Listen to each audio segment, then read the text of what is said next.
So, friends, this podcast started some years ago as a personal hobby. It has become a little more than that.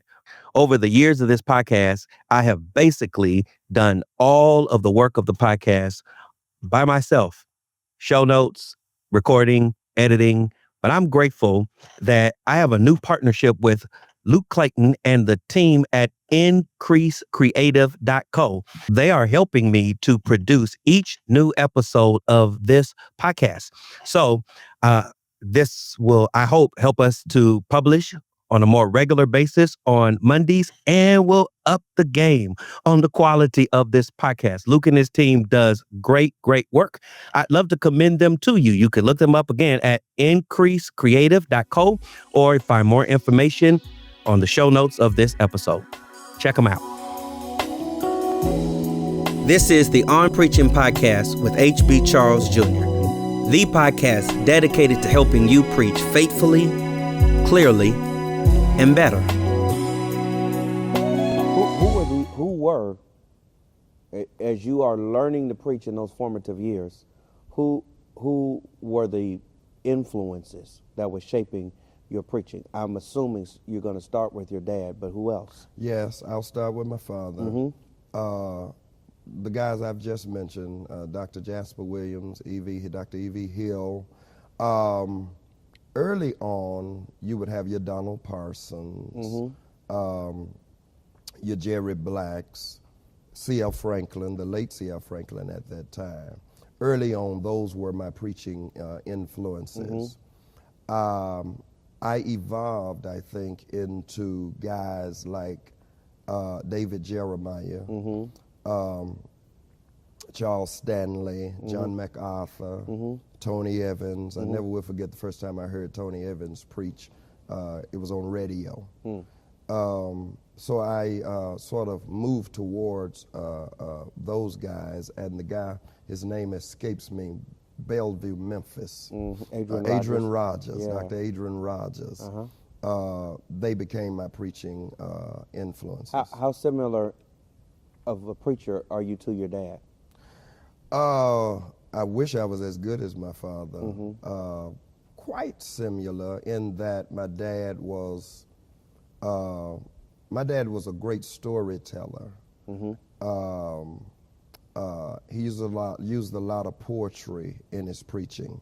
I think I'm similar in that, in my approach to engaging a crowd. I think I would like to say I deal with the text a little more than Dad did. He would be all around it, and then in his close, he'd go to the text. I start with an opening and then go to the text and then close, celebrate what I just preached. I'm a closer like my dad. He was a great closer. So we're similar. Good deal. Yeah. I don't know. I would say I don't know if there's any element of my preaching that is consciously like my dad's, but if somebody hears me, they say, "Boy, you remind me of your dad." So I just think it's elements that just bleed through. Oh, Yeah. I think it's inevitable. I mean, that's our first influence. People tell me that all the time. Oh man, I saw your dad in you. Yeah. And it's always an honor. Yeah, absolutely. It's the best compliment anybody can give me. So you finished your 7.5 years there. What's next? I was called to a church in Columbus, Mississippi, the Southside Baptist Church. I never will forget, when I was at John the Baptist for 5 years, I was sitting in the pulpit. Spirit of God spoke to me and said, "I'm getting ready to move you from this church." And I was not ready to move. I had moved on up a little bit higher. Yeah. And I was doing really good. I was happy. And so, I said, well, okay, God, where do you want me to go? I was preaching for this major church in Meridian, Mississippi, and I thought it was going to be something like that. So I'm now looking. I even put in some resumes at some places because God said he was going to move me. After a year, I'm still there. I'm in my 6th year. So I asked God. He didn't answer. After 6.5 years, God, I thought you said you were going to move me It's been a year and a half. God spoke to me and said, the place that I have for you is not even vacant. Shortly thereafter, 2 pastors were on their way from the National Baptist Convention in Kansas City, got back to Columbus and were hit by a drunk driver. Both of them died. I ascended to the position of pastor of one of those churches in Columbus, Mississippi. They were playing my sermons. I had a sermon that I released on cassette tape, man. I was moving on up. Yeah.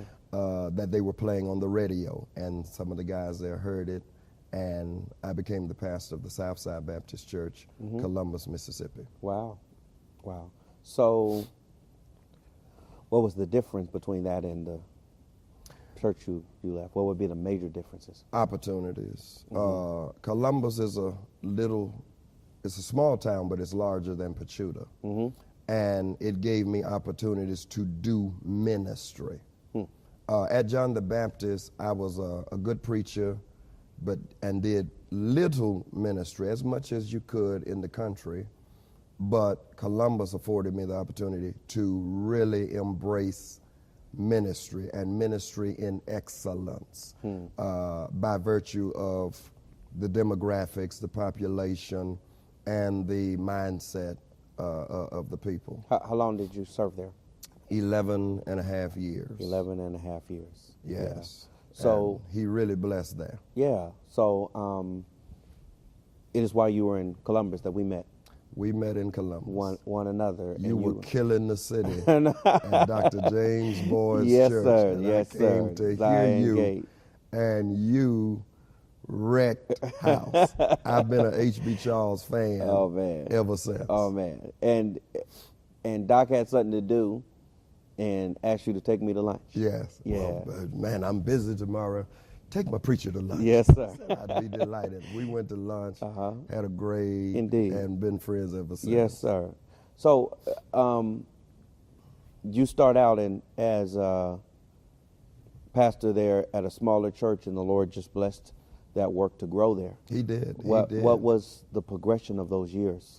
Well, I went there. Church seat would seat about 225, and we grew.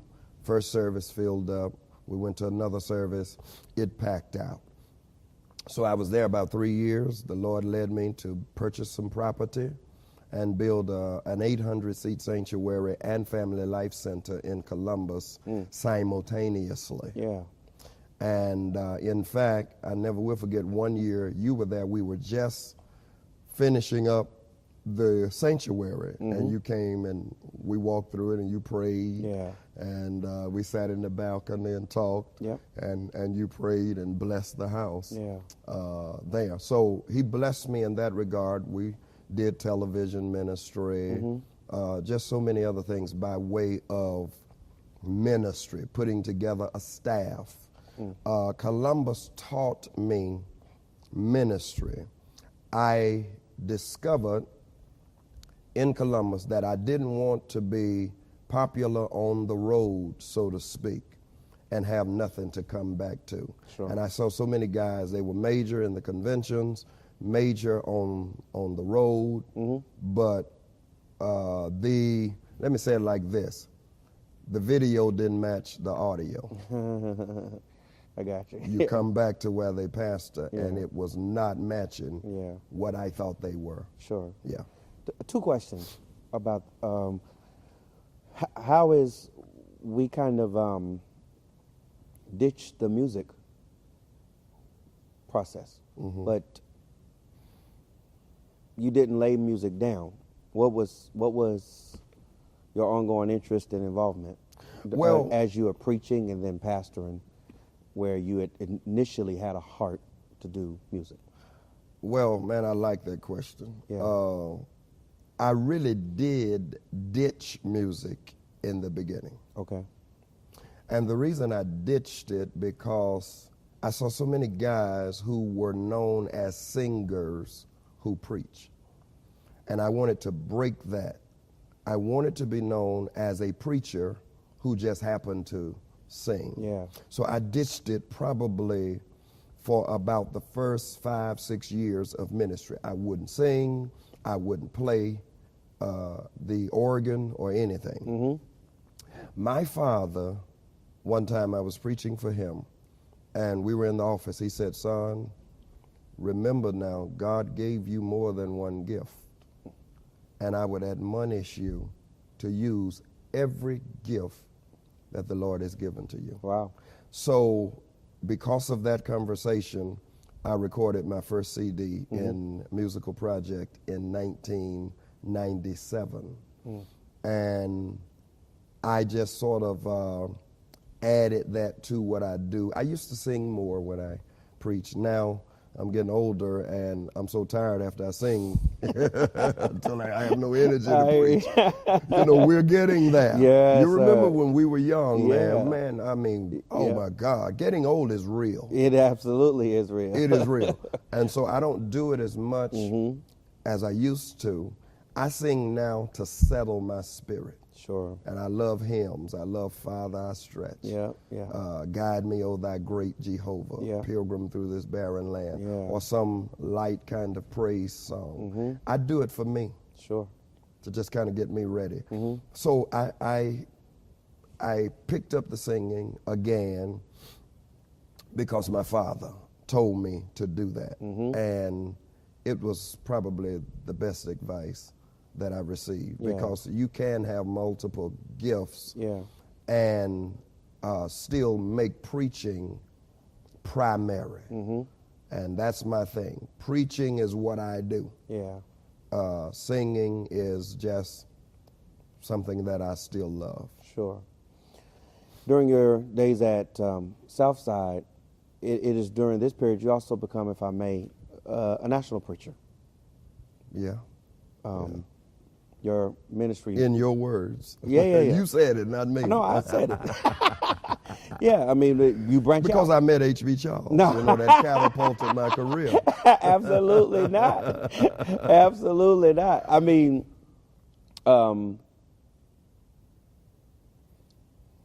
you mentioned earlier that you had this desire that many people would end up hearing you preach, and it happens during that season. It did. Yeah. What would you say was the turning point in that regard? Man, I was preaching a lot of revivals and appointments locally and maybe regionally, and I would do some out-of-town dates. But Dr. James Boyd, and I've got to give him credit, the guy you were preaching for, Dr. out of Chicago, used to be over late night, Jones? E.J. Jones, Yeah. came to preach for Dr. Boyd to do his anniversary. So Dr. Boyd asked me to do his 8 o'clock service and said, "I want E.J. to come and hear you." And so he got E.J. to come and hear me, and I preached. And Dr. Jones asked me to do the late night of the National Baptist Convention. Wow. I think at that time I was about 29, 30 years old. Yeah. And I did late night, and I don't know what I did, man, but they say, honestly, you've done late night, so you know that's probably, for me, the scariest, even to the day, preaching opportunities I've ever, man, I was like out of it. I don't know what I was saying. It was like I was in another world. They just said when I finished, it was really good. Sure. And so Dr. Jones fell in love with me as a person. He brought me to Chicago. He started telling guys about me, guys who heard me that night. Yeah. And then, of course, I got other opportunities to preach, not just in late night, but in the parent body and citywides and stuff. So I think that was the turning point in my ministry when I got that first national platform. God, I guess I did okay with it, and God opened up doors, and I've been going ever since, man. Yeah. Never had to ask for an engagement, never had to campaign for anything. God just keeps opening doors, keep me busy, turn down more than I can take. He's just an awesome God, man. He is indeed. He is. I think, you know, every now and then you get a younger preacher who asks you, you know, what do you have to do to get invited, you know, to, and there's no control over that. You No can't- control. And it's two things, though. First of all, it's just God opens doors as he wills.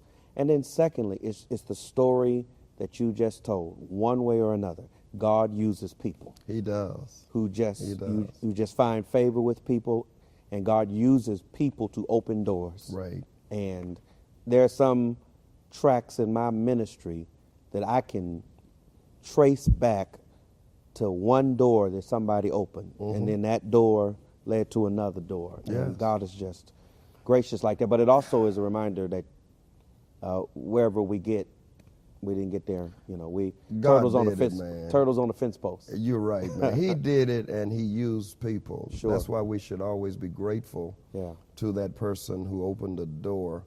Man, listen. To any young guy that's listening to me, if you want to get there, be faithful in the pastor, and God will move you to the palace. David was faithful with sheep Yeah. in the palace. In fact, there's a passage of scripture in Psalms, I can't tell you exactly where it is, where it talked about how God elevated David because of his integrity as he led the sheep, handled the sheep. And God could trust him now with his people. In other words, never neglect the small assignment. Sure.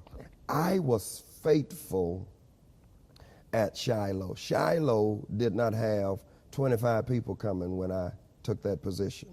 My salary was $150 a week when I took the position at Shiloh. I was faithful at John the Baptist.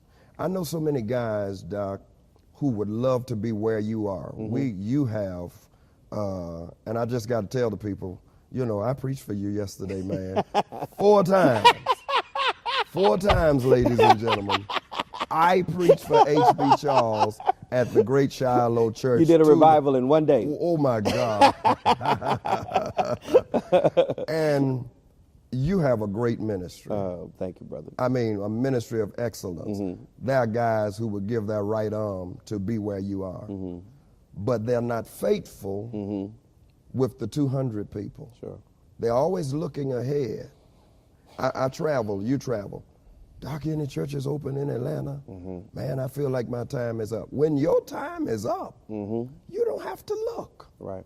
You're The opportunity will come to you. David didn't look to be king. Yeah.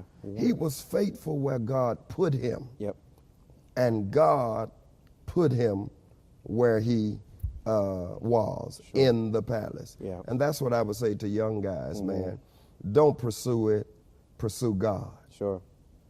Seek ye first the kingdom of God and his righteousness. I'm not supposed to run after this. I'm supposed to run after God, and this stuff will start running after me. Yes.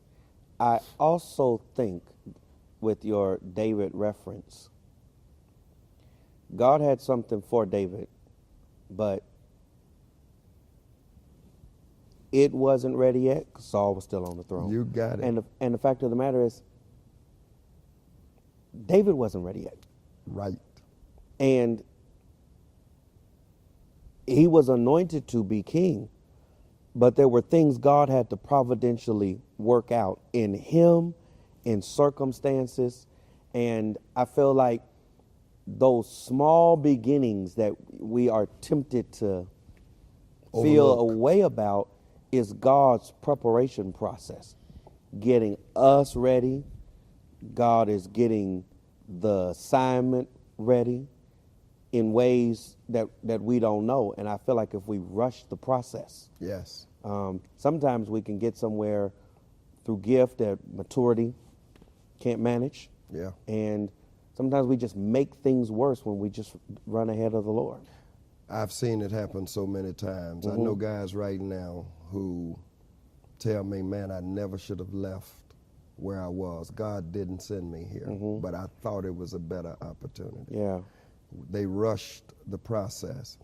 And somebody else would go to that same spot where they left, and they discovered that diamonds were in their backyard. My. And they had left looking for diamonds. Yeah. and they had them in the backyard all the time. And I also think the other thing is prominence and significance are not the same thing. And Not at all. I feel like it is not healthy to associate significance with a large platform.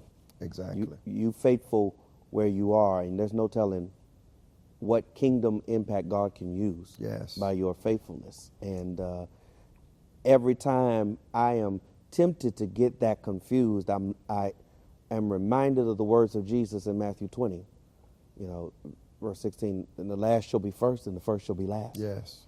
And I think there's some quote unquote national preachers at the final assignment who going to be in the back row, and unheralded faithful preachers Exactly. are going to be first. Yes, Because indeed. they were faithful to God when nobody knew where they were. We're seeing it happen. Yeah. It's starting now. And God will take the last, but just be faithful to him, man. Yeah.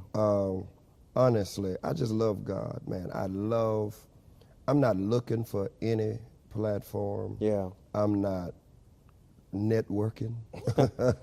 Yeah. I'm so happy to be where I am in life. Even before I got here, I was happy where I was. I've never wanted to leave any assignment that I had. Yeah. I was never ready to leave. Yep. But I'm just happy, where I am. I tell people, if people ask me how I got to Jacksonville, and I tell them the Lord drugged me here kicking and screaming, and at this point he'd had to drag me from here kicking and screaming. Yeah. Yes, indeed. So you didn't ever want to leave a place you were happy where you were, but you ain't where you were. The Lord relocated you from Columbus. Mississippi to Georgia. Yes. How does that transition take place? I was preaching revival for the late O.L. Blackshear at the Mount Pleasant Church. In fact, I'll even go further back. I preached for him the first time, I think it was 2002, on a Sunday morning. I was just in Atlanta. My brother was the bass guitarist for the church. They heard some tapes that my brother had and said, get him to come preach for us. So I did. He was there for the first service, and he met me, first time I ever met him. And he said, now I'm going to preach for a son of mine in Atlanta. I'm going to leave you here. You do your thing, be comfortable. He was so gracious, such a nice guy. I'm not going to be here, but feel at home. Yeah. So I left out of the office, walked into the sanctuary, and the Spirit of God, you wouldn't believe it, well, you would, spoke to me and said, you're going to pastor this church one day. That was in 02. I conducted 01-02. I must have done pretty good that day because the word got back to him. So he calls me and said, my revival is in July. Will you do it? Sure. So I did it. Next year, brought me back. Next year, brought me back for 7 years. After about that 5th year, he said, I'm getting ready to retire. These people love you. I love you. He had become like a father to me. He said, do you think you want to pastor in Atlanta? I immediately said no. I had not long built a brand new facility there in Columbus. It may have been 2 or 3 years old. I said, no, I'm a country preacher, This is culture shock because Mount Pleasant was inner city. And so I said no. Next year I came back, he asked me again. He said, now I'm getting ready to retire next year. Want to give you this opportunity. I said, I tell you what, Doc, give me 1 more year, stay an extra year. I kind of feel like that might be so. Now I knew what the Lord told me, but I was not ready. And so he did, and I accepted the position in 2009 as the pastor of Mount Pleasant Baptist Church. Great people. The Lord blessed us in a major way in that church. Ministry grew. Started another location in Lithonia. Bought a great campus there, 11-acre campus, great building. And it grew, and we were doing really, really good. That's how I got to Atlanta, just from doing his revival every year, and he just found, he just liked me. How long did you serve there before you started Grace? 6 years. 6 years. 6 years. Mm-hmm. The Spirit of God, I was dealing with a couple of issues, I will say it like this, where there was a couple of deacons who were not getting with the program. I'll put it that way.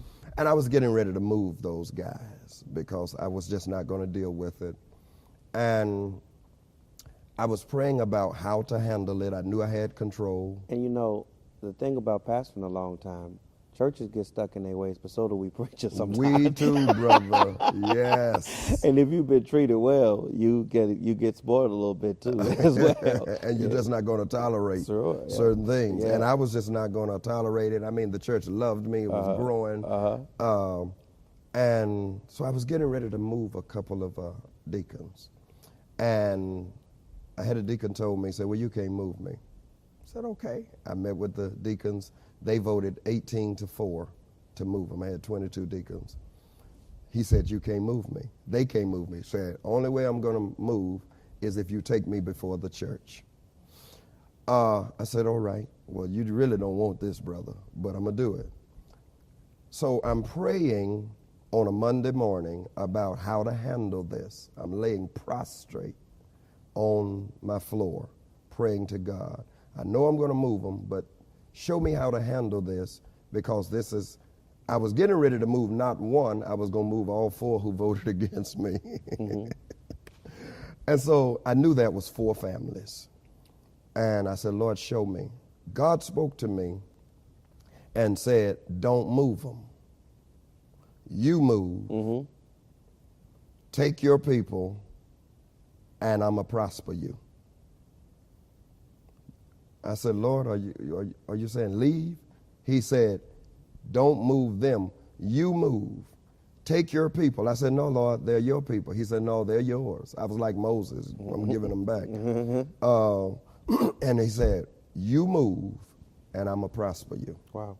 And I'm thinking, man, you talking about start a storefront church? And, now I'm kind of getting in myself. Lord, do you know who I am? I mean, that ain't going to look good. People are going to laugh at me. And Mount Pleasant had become a really, really great ministry. I got 3 services, 2 locations. I'm back and forth, and we're doing this thing. I'm prospering. I'm enjoying it. And God said, you move, take your people, and I'm going to prosper you. And I yielded to the assignment. Yeah. And I did it, and prayed about what to call the church. My wife and I, we talked and prayed, and God said, call it Grace Baptist Church. My. And that's where I am now. Man. And God has blessed these 5 years, blessed you with facilities to do your work. OMG. Yeah. HB, man, listen. I wish every pastor could experience what I'm experiencing, what you and I, because you're experiencing it too. But I wish every pastor could experience what I'm experiencing right now with Grace. The Lord has blessed us in a major way. We were a church that was 5 months old. And God blessed me, not to lease, but to purchase a 54-acre campus. 2 buildings. I'm not talking about, these are church buildings, a sanctuary that seat 1,100, and a full family life center, over 32 classrooms,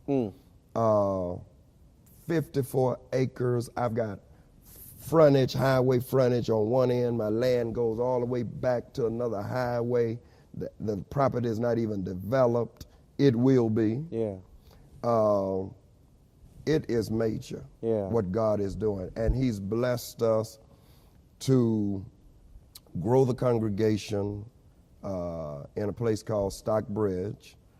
And it's just amazing. I could be here all day. Wow. If you get me to talking about grace, Yeah. I could be here all day with what God is doing. Praise God, man. It's just a great, encouraging story to hear how God, every step of the way, has used you, Yes. nurtured you, and built you up, man. I'm grateful for you. So you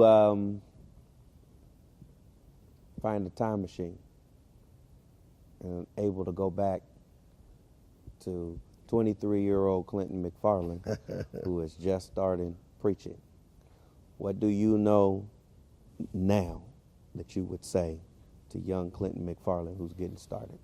I would tell young Clinton McFarland, find a way to get the formal training that you didn't get. Mm-hmm. Now, God has blessed me in spite of me, Mm-hmm. and I give him praise and glory. Yeah. But the biggest regret in ministry, I'll give you two things, is that number one, I didn't make a way, find a way Sure. to do that. Mm-hmm. The closest seminary to me was probably 100 miles away. Mm-hmm. I have a brother, Cleveland, who found a way at 30 years old, quit his job, and pastored that small country church. It was a struggle, though, for him to go to Selma, Alabama, to Selma University. Mm-hmm. He made a way. I didn't do that. And I would say that to the young Clinton McFarland or the young preacher who's listening to me right now, find a way Yep. to do it. That's the first thing I would say. Secondly, I would say realize that your family is your first ministry. Wow. Mm-hmm. I was so gung-ho about preaching and about going where God was leading me until I think in some way, as you know, I've been through a divorce. I was married to my children's mother for 16 years. And honestly, what I will tell you is that I focused more on ministry, preaching. I'm thinking, well, she's going to be all right. I mean, look at the house we're living in. Look at the car she's driving. I mean, look at how God is blessing us. Not realizing that in some way, she was not as much wanting that as she was wanting me. Sure. I was disconnected. And I can say that. I can honestly admit that that was a mistake. And as a result of that, we grew apart to the point where it was beyond reconciliation. My daughter was 14 when her mother and I divorced. My son was 9.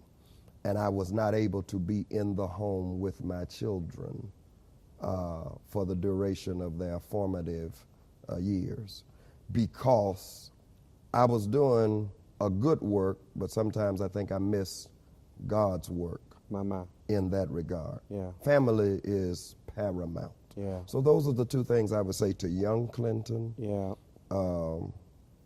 If I could go back and do that over in time. Man. Do that in over. Thanks for that vulnerability, and thank you for that advice. Yeah. And thanks for taking this time, man. We've known each other now for about 20 years, and Yeah. kind of on different parts of the country, God has just kind of been moving us along and Yes. cheering for each other from different spots. I'm man. a fan. Yes, likewise. I'm a fan man. of H.B. Charles. And I'm a fan of Clinton McFarland. Stay the course, brother. Thank you, man. Yeah. And thank you for watching. You can reach me at hbcharlesjr.com. There you'll find various other sermon manuscripts, podcast episodes, and various other resources that may be a help to you in your devotional life, pastoral leadership, and sermon preparation. You also can subscribe to the Cutting It Straight newsletter there. This year we'll use that a little more strategically to update you on speaking engagements that I may have across the country over the course of the year, and a couple of special things that we're up to at Cutting It Straight, and various resources that we make available there for free week in and week out. You can also find me on social media. X, Instagram, Facebook is the handle. You'll find me on each of those platforms. You can download new episodes of this podcast if you subscribe to it on whatever platforms you use to listen to podcasts. Come on. You're listening to the podcast. Subscribe on Facebook to our Cutting It Straight page, or on whatever platform you listen to podcasts. Come on. Subscribe. And if you like, rate, comment on the podcast, you'll help others find this material, and I will consider it a personal favor. Thank you in advance. Likewise, this September 22 through 24, will be the Cutting It Straight Expository Preaching Conference. Just mark your calendar and plan on being there with us for this year's conference. We have great things in store that we're excited about to help you preach faithfully, clearly, and better. In fact, we're trying to organize the conference this year to really lean into three themes that matter to me, that I've written books on preaching, on pastoring, and on worship. So I hope you'll join us for Cutting It Straight 2026. And I hope you'll join us for the next episode of the On Preaching podcast. Until then, friends, thanks for listening. All the best. For more information or resources, or to contact me, go to www.hbcharlesjr.com.